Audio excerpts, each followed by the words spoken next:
guys! Welcome back to my channel. This is Mommy May of Mom of the Diary. And papasok muna ako sa office bago tayo mag-vlog later. Kailangan lang natin mag-report. May surprise din ako sa inyo mamaya. So keep on watching.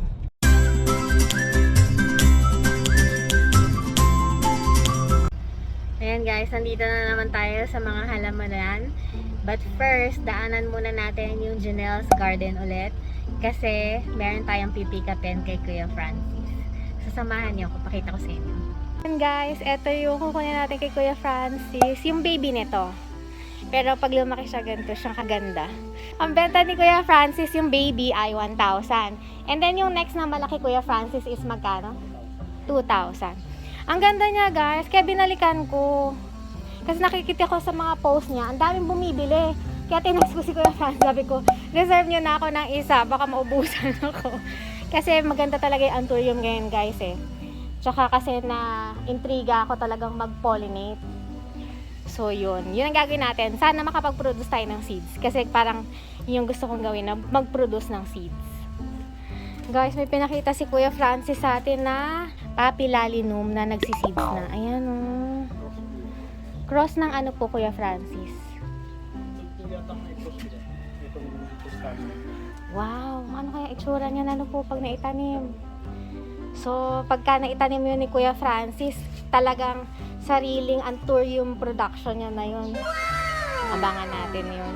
Medyo kasi nakaka-excite Kuya Francis kasi naturuan ako ni Sir Manny mag-pollinate ng Anthurium. So, kaya parang gusto ko mag-collect din ng ibang klaseng Anthurium para magko-cross-cross tayo, no? So, yung naghahanap nga po kasi may iba po, nagbebenta din ng mga seeds ng mga iba-ibang halaman. Pero wala pa yung seeds na binibenta na Anthurium naman yung binibenta. Parang ang nakikita ko pa lang mga Masitera, ganyan. So, we're back on the road. Papunta naman tayo ng Pulong Saging. And papakita ko sa inyo kung anong garden i-feature natin. And of course, yung ating surprise sa inyong lahat. Ayan guys, nandito na tayo sa garden ni Masitera. So, secret garden muna. Hindi pa siya open for public. Pero may surprise kami later for you. Kitaan namin kayo isa-isa ng mga bonggang collection ni Masitera. You cannot believe where we are. Andito tayo sa CR. Ayan ang toilet. Pero gumawa sila ng ganito. Para kang nasa outdoor. And ganito yung project ni Kuya Mark. Wall ng mga plants. So ngayon ang pinapagapang nila ngayon is the potos. Golden potos. At saka yung mga fern. And mayo ito Kuya Mark, diba? Yes. Ayan. And because medyo nahihilig tayo sa Anthurium, pakita ko din yung collection ni Kuya Mark ng Anthurium bolonum na imported to from... It's locally propagated, pero it came from usually Latin America. Anthurium and Philippines. And then, ito yung kanilang Manila's Pride. Yan, that was a creation naman of the late Sir Ed Ladores. The parent plants of Manila's Pride is Anthurium luxurians and then Faustina mirandi. That's the product. So, ang ganda niya, diba? And it's proudly Philippine-made. Wow! May natutunan tayo kay Kuya Mark. Kaya pala nabuo yung Manila's Pride. So, kala ko talagang meron na talaga Manila's Pride. Yeah, yung pala, it's part of the hybrid project Opo, hybrid of one na of siya. the horticulturists here in the Philippines. Ayun. Eto Kuya Mark, ano po ito? That's Philodendron Angela. There's two different, laging napagkakamalan. This Philodendron Angela and then itong nasa ilalim is Philodendron Mercy. If you look at them closely, you're gonna see the difference. Opo. Yung leaf ni Angela is more triangular. Ito, nakababa yung dalawang side. Saan? Bali, ito yung pot na yun, Sir Mark. This one is the Mercy. Opo, and then this the one is the Angela. So magkatabi sila doon. So you Para don't really know. ma-confuse. Ayan. Oo nga, no? So And halos then- parehas talaga sila. Opo, and then meron po kayong giant bilite. Ayan. That's actually the second biggest here. May mas malaki pa dun sa kabila.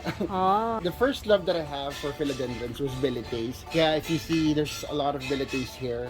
Opo nga. So ayun, I like big plants here. At saka ang ganda ng space ni Kuya Mark. Nakakaingit yung kanyang So, I'm just greenhouse. happy that we have a big space kasi yung Opo. iba when they're in their condos, tapos maliit yung space nila. That's why we came up with the wall project. True. Para at Ayan. least vertical garden siya, tapos you can have all the space that you need. Opo. So, ngayon papakita natin yung kanilang vertical garden. Ayan naman mga So, begonias. yan. Ayan. That's the vertical garden. Opo. Kuya Mark, paano niyo siya i-maintain na alive?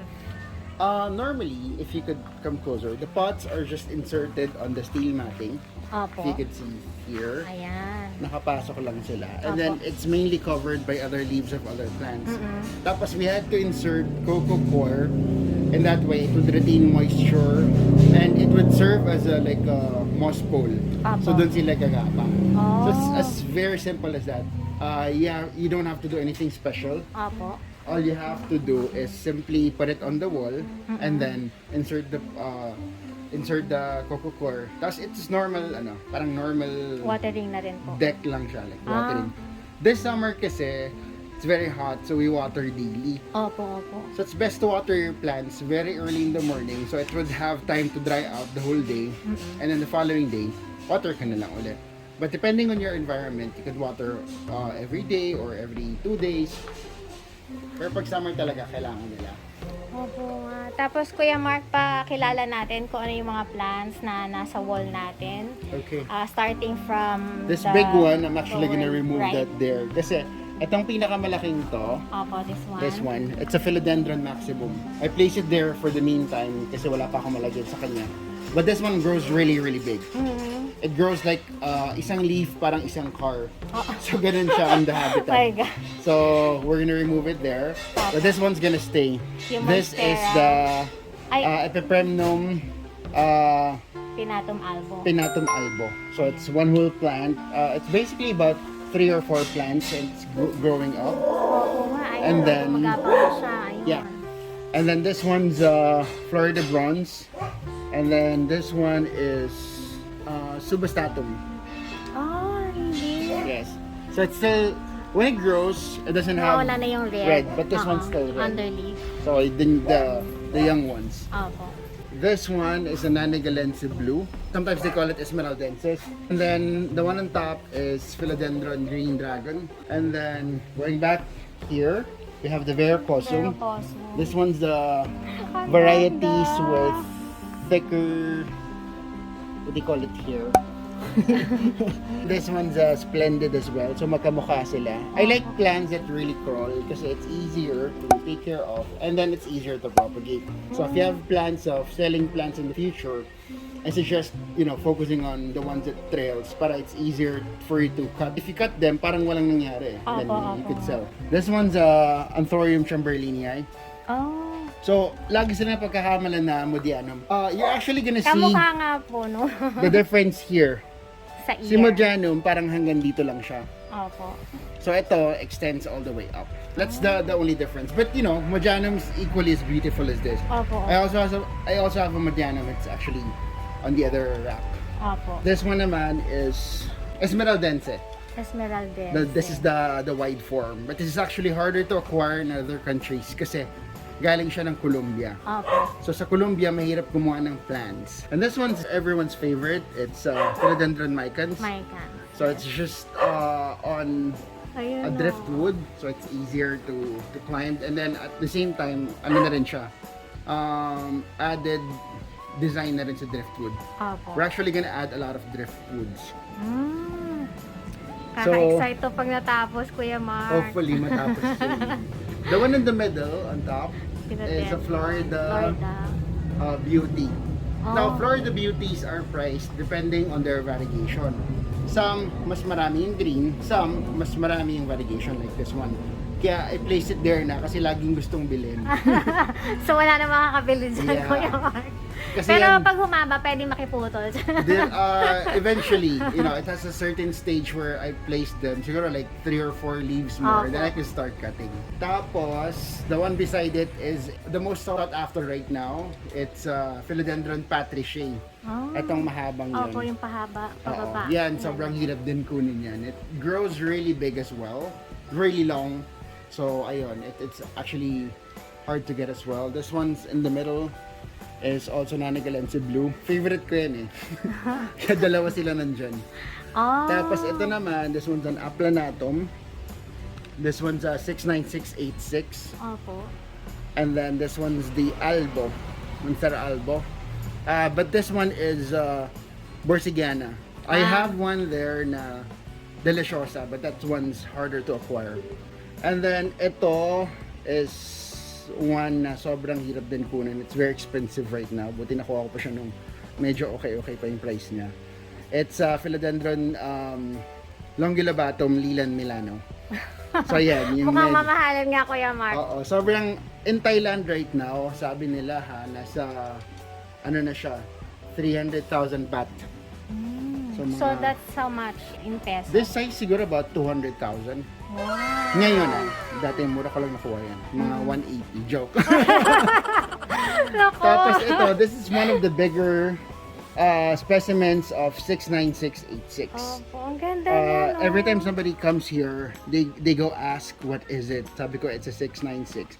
Where it's very big. Kasi if you compare this one, I don't know, as compared to the other one, sobrang laki ng difference nila. Ayan. Oh. Underneath, you're gonna have the Macrolobium. This is a Brazil. Brazil cardboard. This is Genmanii King of Kings cardboard, the golden version. Opo. This is Black Velvet. And this one's Painted lady, tama ba? this one's Painted Lady. This one's Watermelon Peperomia. I have two kinds. Basically, this is the normal one. And this one's from Japan. This one's the giant ones. Wow. They grow really big. Tapos this is Anthurium foliage, tricolor. And then we also have The Peru. Monstera Peru, tama this ba? is a Peru. And then this one's a Piñati Partita. Inherti, oo. Yeah. And then this one's one of my favorites, the Milano. Milano, opo. Naku. And then on top of that, you have Gaigas. Gaigas. This one's one of the select forms of 10-year round. But Ano it po? has Turn you around? yeah, Philodendron 10-year round. But this actually might be different kasi overlapping yung sinus nila. Yung Oh, nakaganon. I see. So it might be a different species overall. Opo. Tapos here naman, we have a giant, look at my hand. Opo. And this is a Gloriosum dark form or white vein. Opo. I'm not quite sure pero, you know, I don't really care because it's beautiful. Tapos, this is the Borsigiana. Now, most people would ask, what's the difference between a Monstera Deliciosa and a Monstera Borsigiana? Opo. Yung iba sabi nila, the same lang.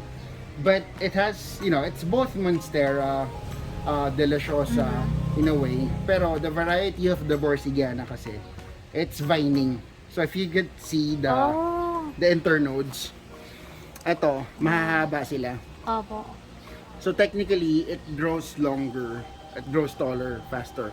And the leaves don't grow as big as The Monstera. the Monstera Deliciosas. Yeah, So that's the difference. Monstera Deliciosa.